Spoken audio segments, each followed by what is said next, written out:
is James Lebdo from Support Navigator, coming to you from Servo 23, where I live in Beaufort, regional Victoria, past Ballarat, but not quite Ararat. And today I want to talk to you about the 10-year review, and just one part of it, but primarily around improved livability and the removal of that from just the removal of that. My thoughts on this.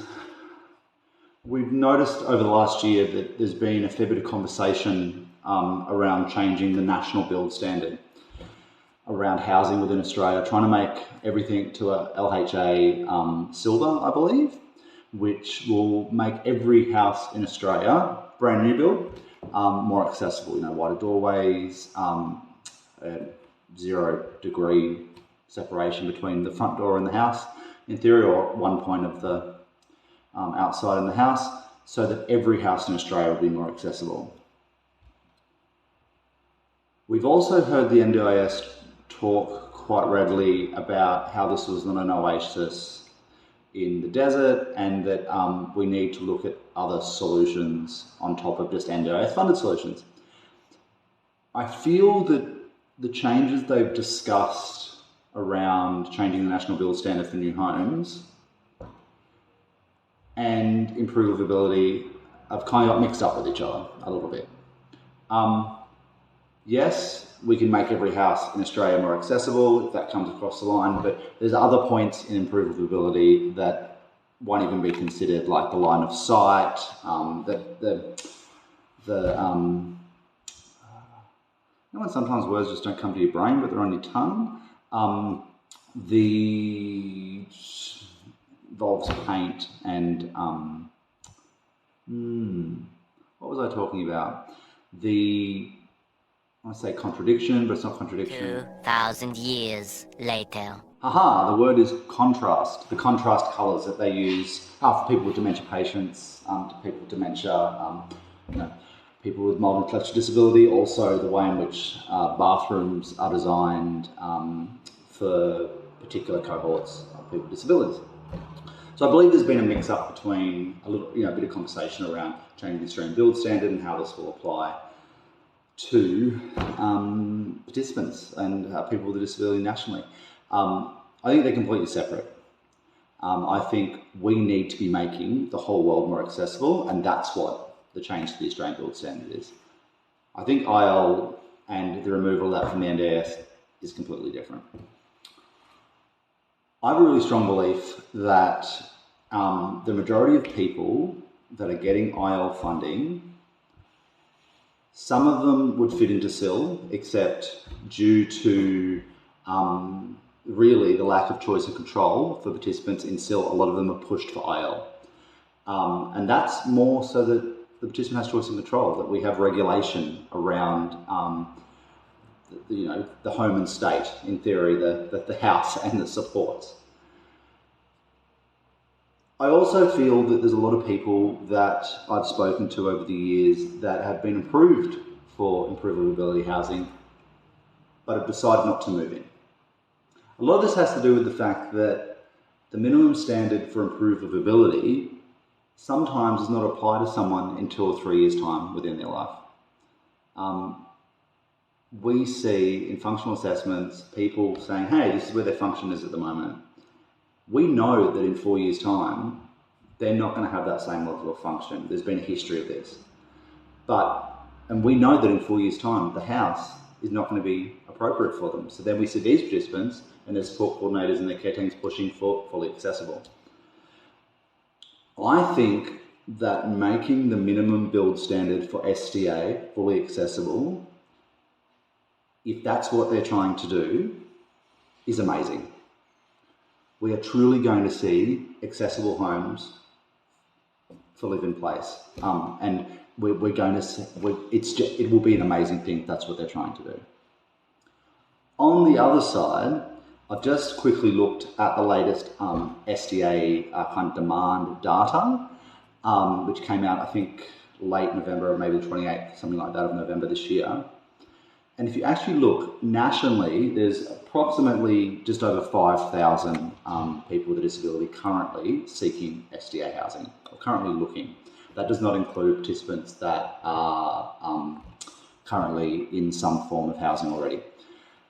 If you look at that, 2,000 of those people are looking for IL.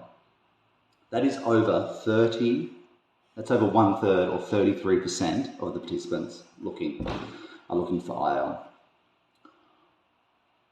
I think that by removing IL and pushing some people into straight SIL, one, it's going to, I don't think that's good. But I also think this will push some people to be fully accessible and give them the long-term housing need in which they want and deserve.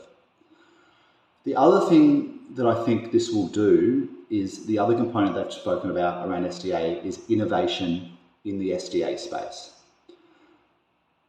So, and I think that that's a real positive as well. I think that at the moment we're building to a standard and we're not building to a real understanding.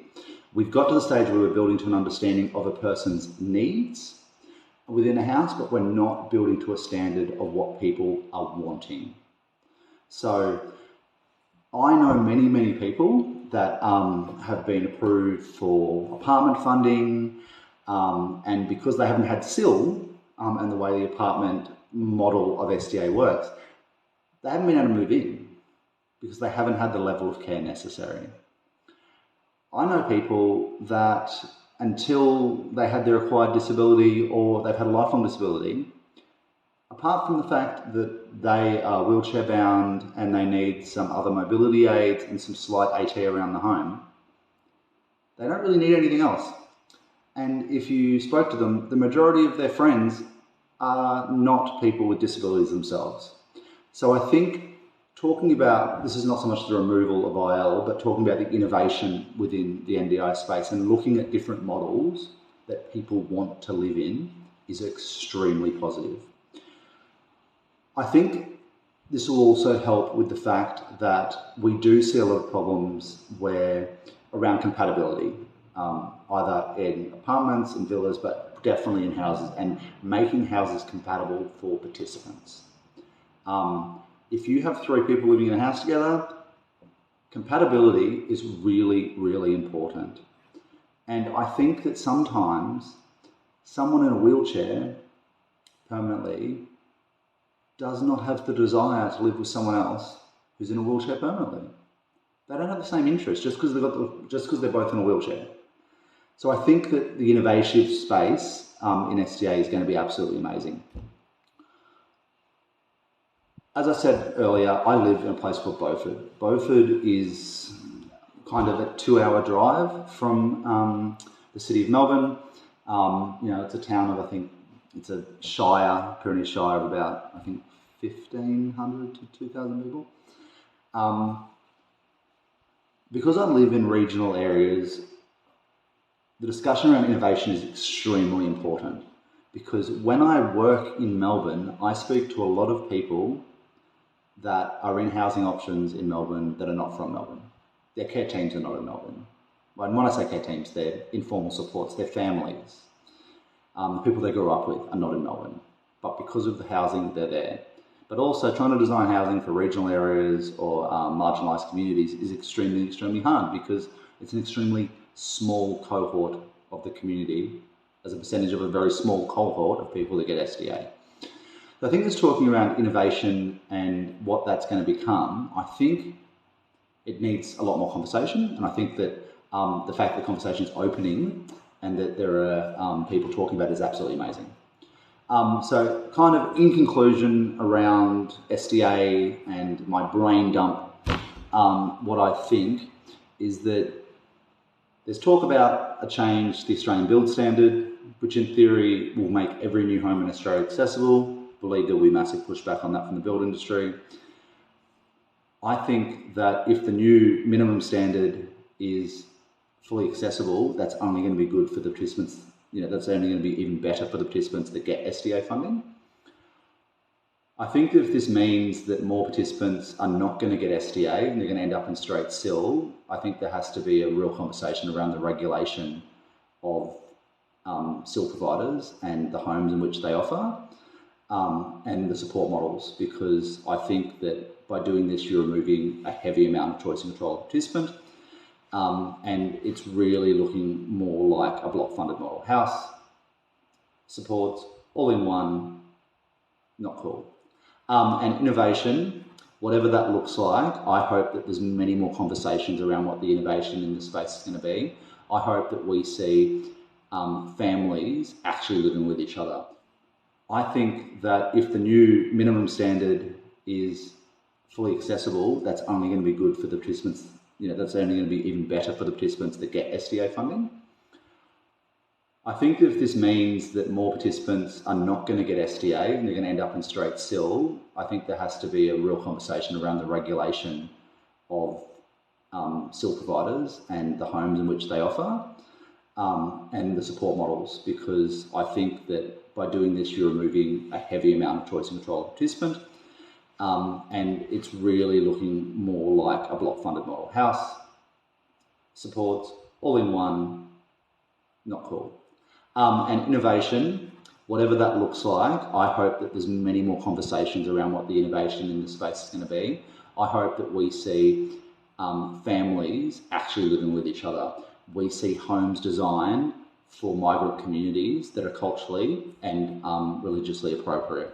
I hope that we see homes built in regional areas that allow farmers that have acquired disabilities to stay and keep on farming. I hope that we see support models that are innovative as well. Like, let's not just think of support, let's look at the physical, the mental health, I just hope that the conversation, innovation is something that I love, but I think that with innovation, we have to make sure that choice and control stays there, and that we give the person with a disability the major amount of voice within that. So I'm James Loveday from Support Navigator, coming to you from lovely sunny Beaufort. It's been raining for 2 days, so we'll say it's sunny today. And stay tuned for my next videos on the different components of the 10-year review. Thank you very much. Bye.